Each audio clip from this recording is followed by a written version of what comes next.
Thank you very much. It's good to be here. And this is a very stimulating session, and we're dealing with very, very important issues. I appreciate Dr. Zimmerman's sort of introduction and definition and reminder to us that we're not here to dismiss or demonize anybody in the world, but rather to fully understand this phenomena of fundamentalism, which is primarily a religious idea, by the way, and to come to terms with it.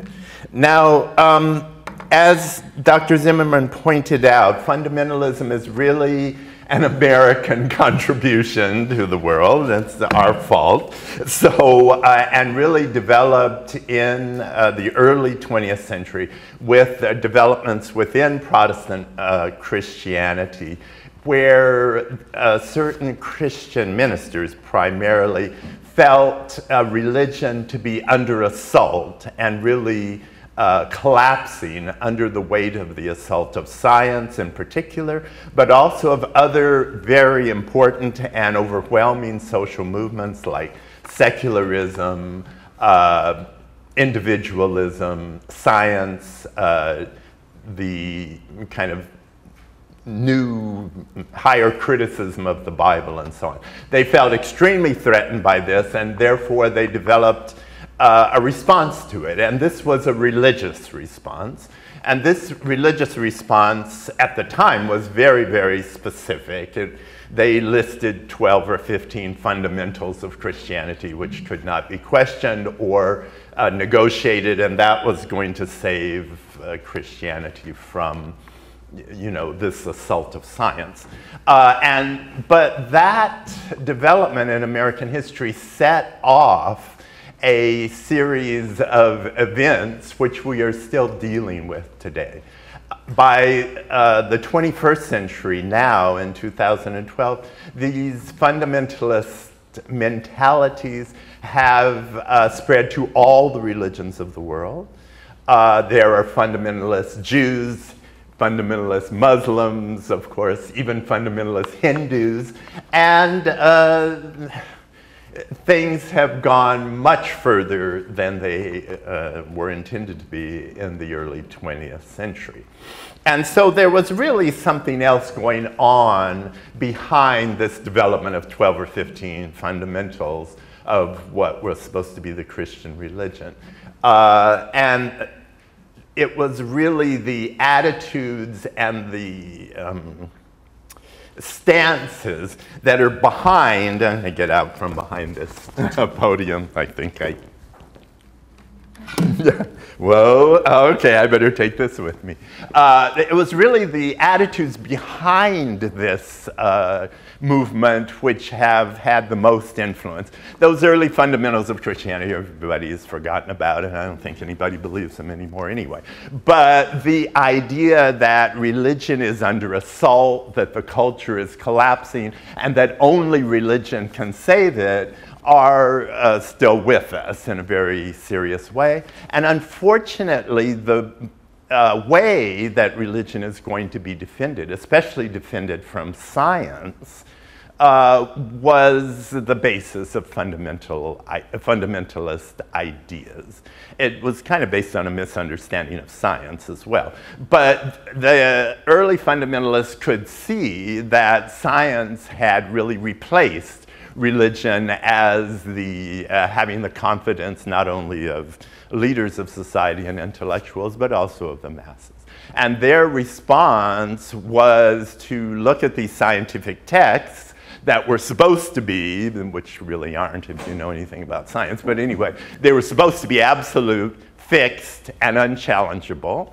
And therefore, they took their own holy scriptures and, quite in opposition to the history of the way these scriptures had been treated in the past, they simply elevated these scriptures above scientific texts and made them absolute and unchallengeable and having only one interpretation which was correct. In other words, originally these American fundamentalists took the Bible and decided we're going to read the Bible exactly as we would read a chemistry textbook.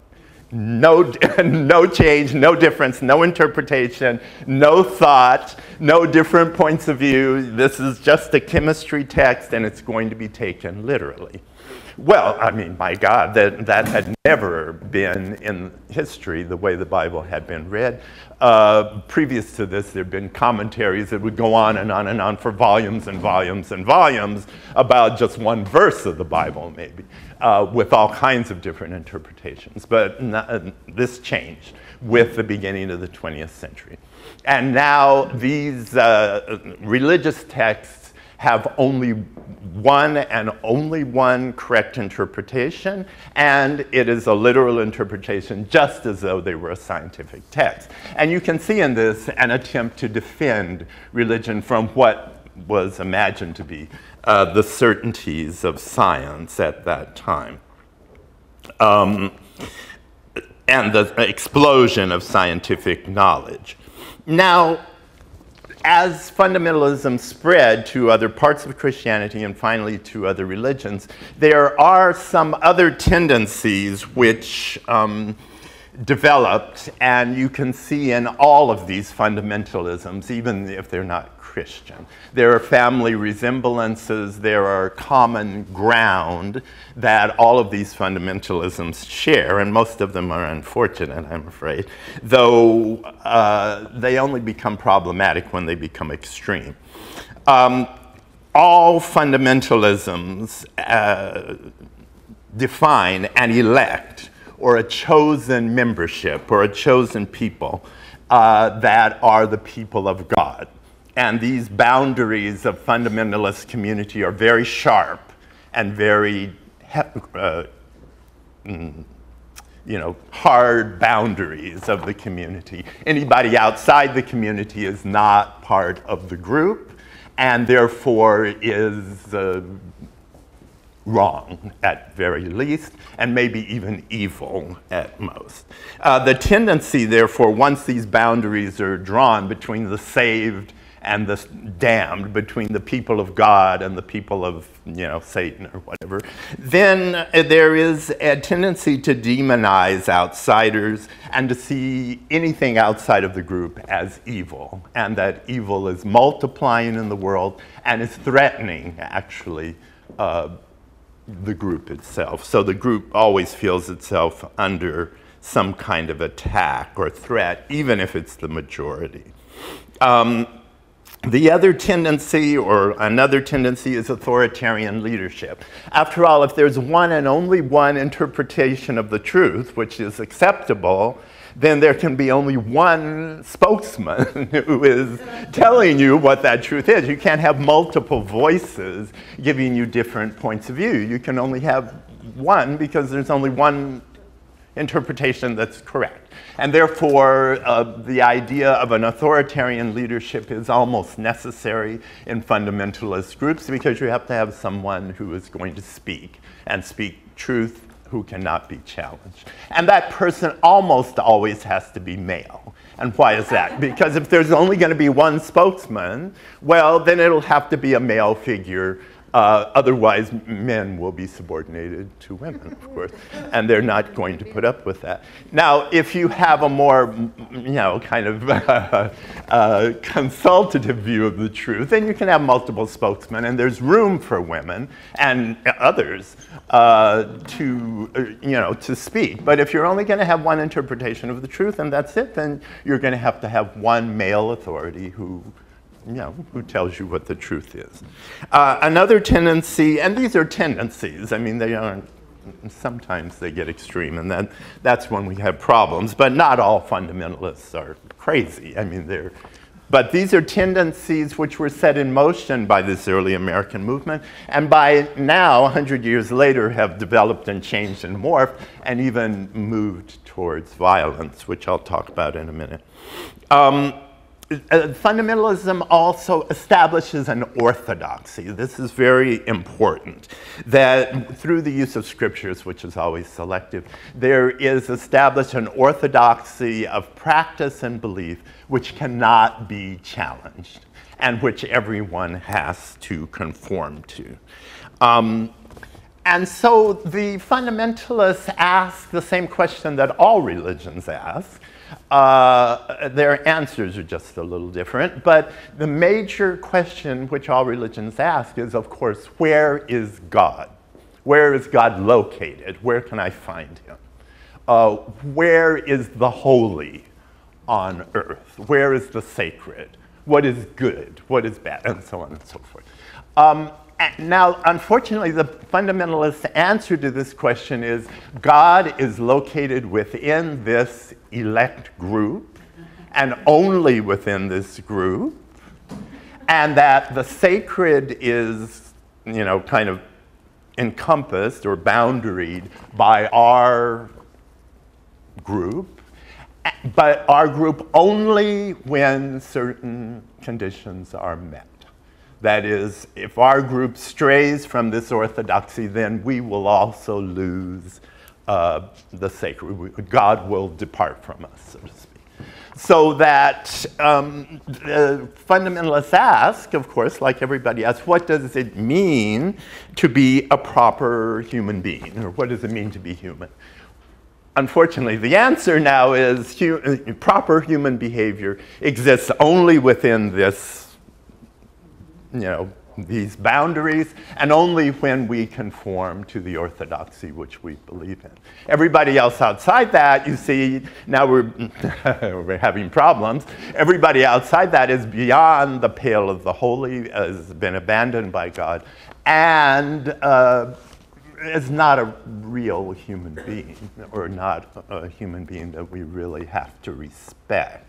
And then that, of course, I'll get into later, creates very, very serious problems which we're dealing with today. Now, it took us 100 years to get there, but we're there, and we have to confront that.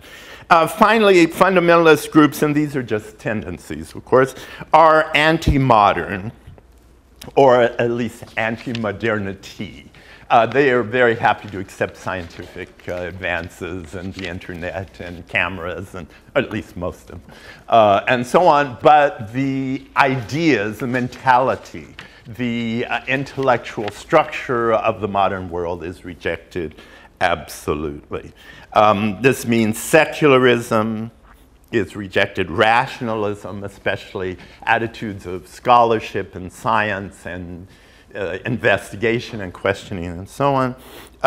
Social change is usually seen as a threat and is usually rejected, even in terms of dress or entertainment or anything. That as society changes, it gets further and further away from the holy rather than closer to it. And individualism is also rejected, the idea of the individual freedom to think, especially, but individual freedom to act and determine your own behavior is also not something that fundamentalists will want to agree with. And these are all the hallmarks of modernity. And so fundamentalists are suspicious and sometimes even hateful of modernity and attempt to return to what they imagine to be a golden age before the modern world assaulted, attacked, and really destroyed religion in society. So that gives you an idea of what fundamentalism is. Now, the problem is, I mean, that would be fine if people want to live in, you know, their own communities and follow fundamentalist ideas. But the problem is that some basic aspects of fundamentalism make movements vulnerable to certain excesses. And these excesses can be extremely destructive. Not all movements are, of course, but it can happen. Racism, for instance. Once you have established that there is only one elect group of people who are the people of God, so to speak, well, then this group might become identified with a particular race or ethnicity. And it happens quite regularly that it is. And anybody outside of this is under suspicion at very least, or maybe is not even human. Nationalism also can become a problem. If the elect group is only a specific group, this might become associated with a particular nation or a political philosophy. Jewish fundamentalism, for instance, identifies the elect with a particular nation, and anybody beyond and outside the boundaries of that nation is can be dismissed, or at least is not as important and can be sacrificed for the good of the nation. The subordination of women is also a tendency which can become quite extreme. The subordination of women to male authority as a necessary corollary to one voice within the community. And then finally, the one we finally got to in the 21st century is violence and terrorist acts. That fundamentalism, these religious ideas, can actually be the engines of violence, since there is a devaluation of the unbeliever, which can become extreme, and the urgency of protecting the holy and the elect community can also become extreme. So that these religious ideas can become the basis of violent and political action, of course, but actually violent behavior. And as a matter of fact, we see it all around us now, and this is new. This is development which was not contemplated by the early 20th century fundamentalists, but is certainly part of our world now. And that is that religion itself, these religious ideas, become the basis of violent and destructive behavior. As a matter of fact, some professors have suggested that religion has become the weapon of mass destruction, that it has morphed into the possibility of becoming a weapon to use against others. Now, this was true, I'll just make one reference to 9/11, for instance, where religion does become a weapon of mass destruction. It's really quite odd. When these planes slammed into the World Trade Center in New York, there were no new weapons invented. There was, everything had been there for decades before, all the elements. The new element was these religious ideas which were motivating a large number of men to actually commit suicide in the attempt to further these fundamentalist ideas. Well, whoa, that is new. We had not seen that before. It was not the advancement in technology which actually allowed the attacks on 9/11 to occur. It was the advancement, or I don't know if you want to call it that, but it is the change in religious ideas which made it possible for such a thing to happen, which had not been possible before. And we need to confront this pretty clearly. It's very uncomfortable, of course, to think that religious ideas can be evil or can be destructive. But of course they can. All human ideas can be evil, and we have to be able to distinguish between the ideas that are conducive to the advancement and development of human beings and those that are destructive and will lead in the opposite direction. And that is, let me rush back to my notes here. That is why I would like to suggest that this meeting and these series of meetings, or at least these two, are extremely important. These may be the most important meetings that are taking place in Orange County or any place else in this area. And I'm exaggerating, of course, but in a certain way, the future of humanity really depends on meetings of this kind. Not, of course, that we're going to that this meeting is necessarily going to change the world. Civilization is not going to depend on whether or not the, human in the making foundation succeeds or fails. But it is true that we are dealing with issues of our time and issues which do affect our time. These very same issues that we are discussing today in this gathering are those issues that are threatening the social stability and even the physical safety of billions of people in the world. And unless these issues are confronted and diffused, and unless we find a solution to these problems, fundamentalism is on the rise. I mean, this stance towards religion is increasing. It is not decreasing. And for various social reasons, which we've almost alluded to in a couple of places. The world today is racked by racial, ethnic, and especially religious violence on what is really an unprecedented and terrifying scale. And we need to be able to confront that with some effective, response. That is, and there is no military response to this, by the way. You're not going to go out and kill all the fundamentalists. I mean, and even if you tried, it would just make things a lot worse.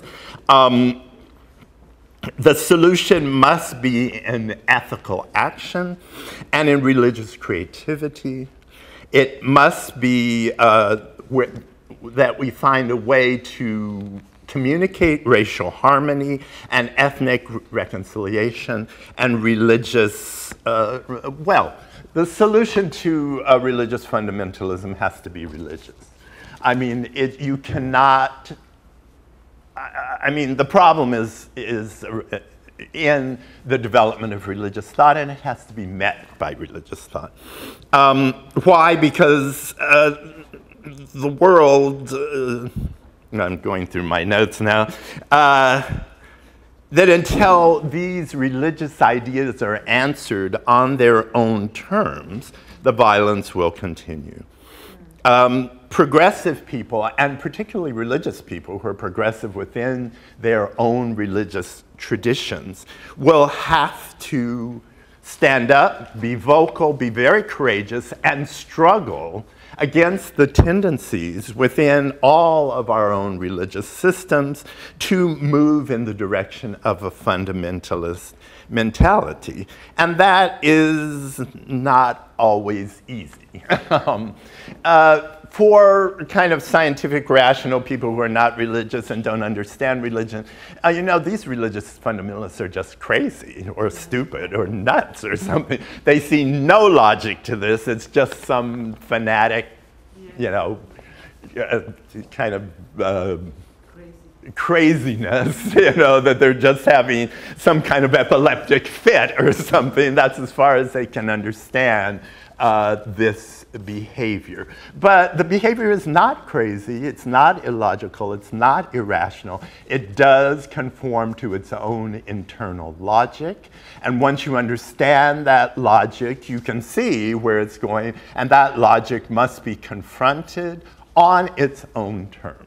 And these terms are religious. Many times these terms are completely foreign to modern, you know, scientists or even scholars. That the terms that we must confront fundamentalism on are scriptural many times, are religious, are using the language of God and, you know, scripture and so on, all of which many times are entirely foreign to the scholar, and also have a certain, the scholar might hold a certain amount of disdain, you know, that they don't really want to talk like that. And so it is left to the people within religious traditions, I think, to solve their own problems. That is, for Muslims and Christians and Jews and Baha'is and everyone, that we must stand up and articulate a understanding of the tradition which does not allow a fundamentalist interpretation to prevail, or at least to be dominant within the tradition.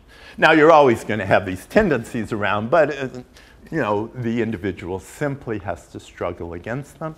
And the struggle is often quite painful and dangerous even, but still, I mean, that's the only way to confront this really morphing and developing threat to the well-being of humanity, which the United States gave to the world in the early 20th century. Okay, now I'm supposed to allow time for questions and answers, so that's all I'm going to say. But now I'm looking for you to say something, respond. Sure. Yeah. Yes, of course, modern fundamentalism has antecedents in history, and we can see tendencies in history that we can pull out, which, I mean, in 1910, this just didn't appear out of nothing. But there has developed in the modern world a new kind of iteration of these tendencies, and that is that fundamentalism is not simply a question of the discussion among clergy or the elites, that fundamentalism is a popular movement. That is, that it encompasses wide groups of people, all of whom are kind of participating in this fundamentalist mentality. Number two, that fundamentalism is anti-modern, and that also is the new anti-scientific in terms of its the scientific mentality, at least, that it is an attempt to stop social change, which cannot be done, of course, but anyway, the attempt is to do it.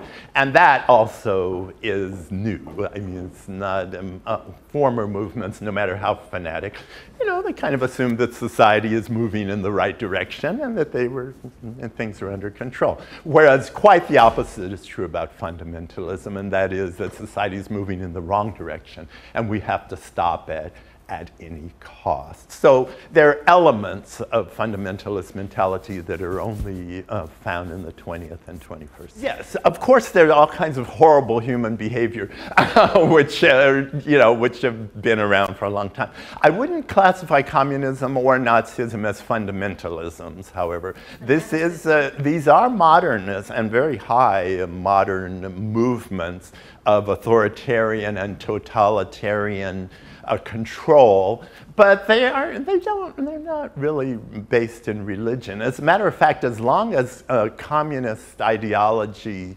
was viable, fundamentalist religious movements were